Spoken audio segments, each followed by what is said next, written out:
गीता में कृष्ण अर्जुन से कहते हैं कि अर्जुन तुम कर्म करो, फल की इच्छा मत करो। इससे साफ पता चलता है कि हिंदू धर्म में कर्म को बहुत ज़्यादा महत्व दिया गया है।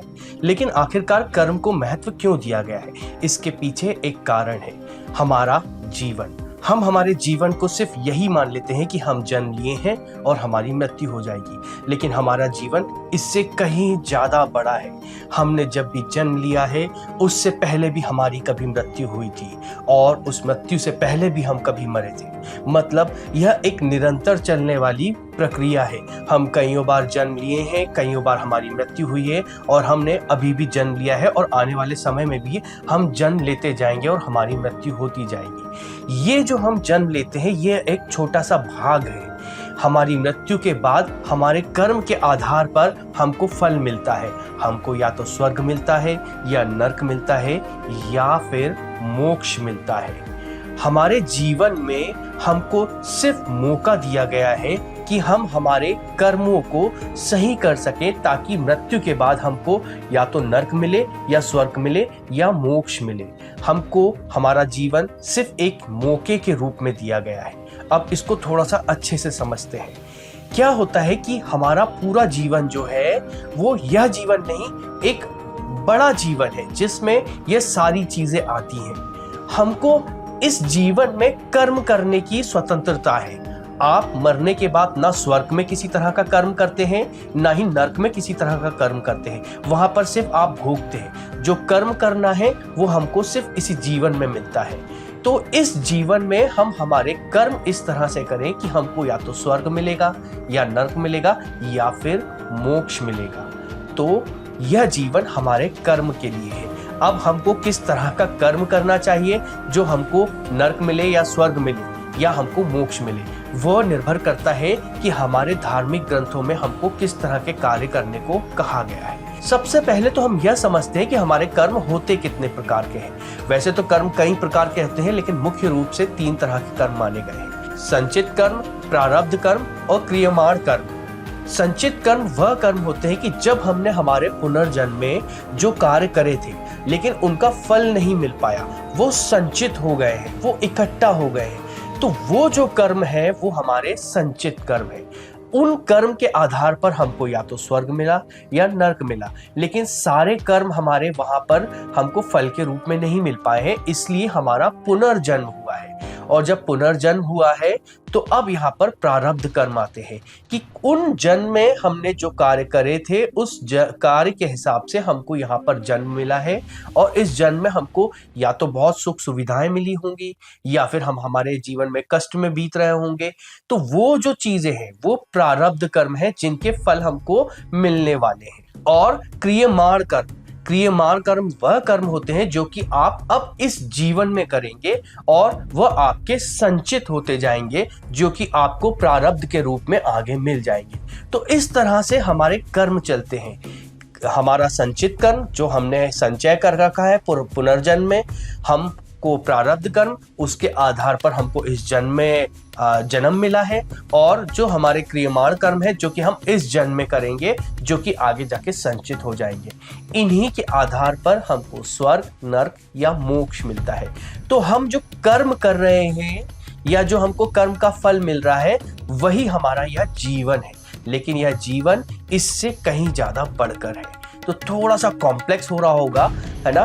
तो सरलता से आप समझिए कि आपने अपने जीवन में कभी कोई कर्म करे हैं तो उनका एक गोदाम बन गया है और उस गोदाम के आधार पर आपको स्वर्ग या नरक भोगना पड़ा, लेकिन तब भी आपके पूरे कर्म वहां पर नहीं हो पाए हैं। तो उस हिसाब से आपको नया जीवन मिला, आपके कर्म जैसे थे उस हिसाब से जीवन मिला, और यहाँ पर जो पुराने कर्म थे उसके आधार पर जो जीवन मिला है आपको वो प्रारब्ध है।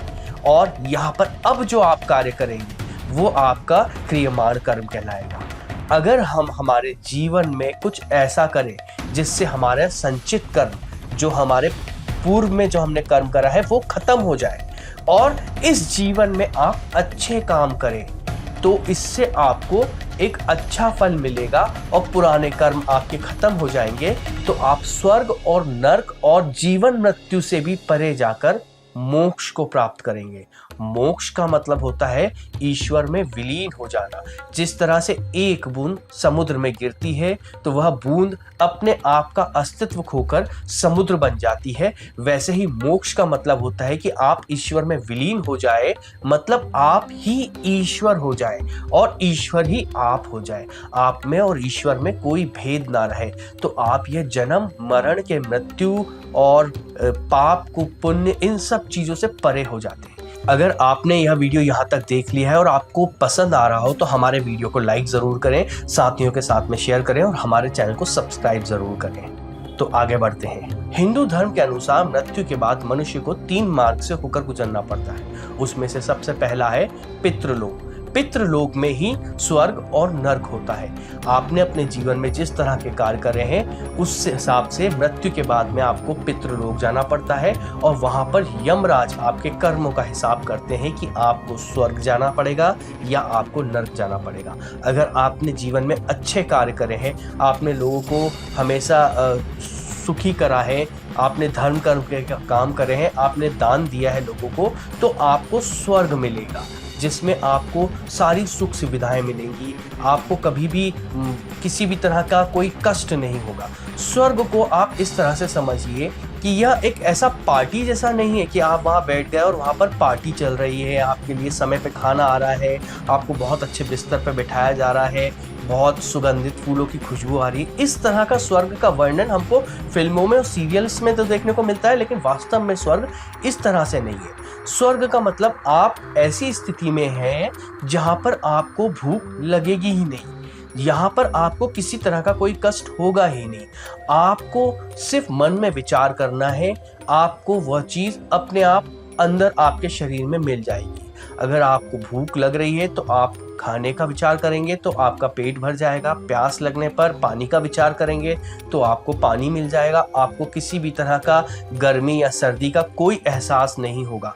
आप पूरी तरह से संतुष्ट और तृप्त रहेंगे। तो यह है स्वर्ग की स्थिति। वहीं मरने के बाद अगर आपको नर्क मिलता है तो वहां पर आपको ये सारे कष्ट भोगने पड़ेंगे और इनकी तृप्ति नहीं होगी। आपको भूख भी लगेगी लेकिन आपको भोजन नहीं मिलेगा, आपको प्यास भी लगेगी, आपको पानी नहीं मिलेगा, आपके शरीर को अलग अलग तरह के ताप का अनुभव होता रहेगा। तो यह स्वर्ग और नर्क है। वैसे ही मृत्यु के बाद में दूसरी स्थिति आती है पुनर्जन्म। जब स्वर्ग या नर्क आप भोग लेते हैं और वहां पर आपने जो कार्य करे हैं आपको उसका फल मिल जाता है, लेकिन पूरे फल आपको नहीं प्राप्त हो पाते हैं, तो उस हिसाब से फिर आपका पुनर्जन्म भी होता है। पुनर्जन्म इस बात पर निर्भर करता है कि आपके संचित कार्य क्या थे। जैसे कि अगर आपने बहुत अच्छे कार्य करे हो तो आपको वापस मनुष्य योनि मिलेगी, लेकिन अगर आपने बहुत ज़्यादा बुरे कार्य करे हैं तो आपको मनुष्य योनि नहीं मिलेगी, आपको जानवर या कीट पतंगों का जीवन मिलेगा। और कभी कभार आपने कुछ अच्छे भी कार्य करे होते हैं और कुछ बुरे कार्य भी करे होते हैं, इस वजह से आपको मनुष्य योनि तो मिलती है, उसमें आपको कुछ सुख सुविधाएं भी मिलती हैं और कुछ कष्ट भी मिलते हैं। तो आप अगर मनुष्य हैं, इस वीडियो को देख रहे हैं, जो कि आप हैं ही, तो कहीं ना कहीं आपने पुनर्जन्म में अच्छे और बुरे दोनों कार्य करे हैं।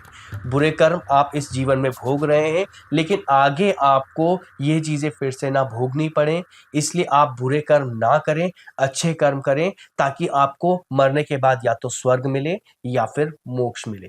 तीसरा रास्ता मोक्ष ही है। मोक्ष क्या होता है? जब आपके सारे कर्म खत्म हो जाते हैं, ना अच्छे कर्म बचते हैं ना बुरे कर्म बचते हैं। जब आप इन कर्मों से परे निकल जाते हैं, आप जो भी कार्य करते हैं उसमें कोई फल की इच्छा नहीं होती है, आप उस कार्य को बस कर रहे हैं क्योंकि वह ईश्वर का आपको आदेश है। आप जब इस तरह का कार्य करते हैं जिसमें फल की कोई इच्छा नहीं होती है, तो मृत्यु के बाद में आपको मोक्ष की प्राप्ति होती है। मोक्ष, जैसा कि हमने आपको बताया, कि आप ही ईश्वर बन जाते हैं और ईश्वर ही आप बन जाते हैं। तो इस बात का यह निष्कर्ष निकलता है कि हिंदू धर्म में जो हमको यह जीवन मिला है वह एक छोटा भाग बताया गया है। इसके बाद भी और सारा जीवन हमारा बचता है जो कि हमको मरने के बाद मिलता है, और एक बहुत अच्छी व्यवस्था बताई गई है कि हमको इस जीवन में किस तरह का कार्य करना चाहिए, उससे हमको मरने के बाद में क्या मिलेगा। और साथ में यहाँ पर पुनर्जन्म का भी कॉन्सेप्ट है। जो कि हिंदू धर्म में ही देखने को मिलता है। किसी और धर्म में इस विषय में इतना ज़्यादा नहीं बताया गया है। भारतीय दर्शन में इसके बारे में बहुत ही ज़्यादा गहराई से बताया गया है।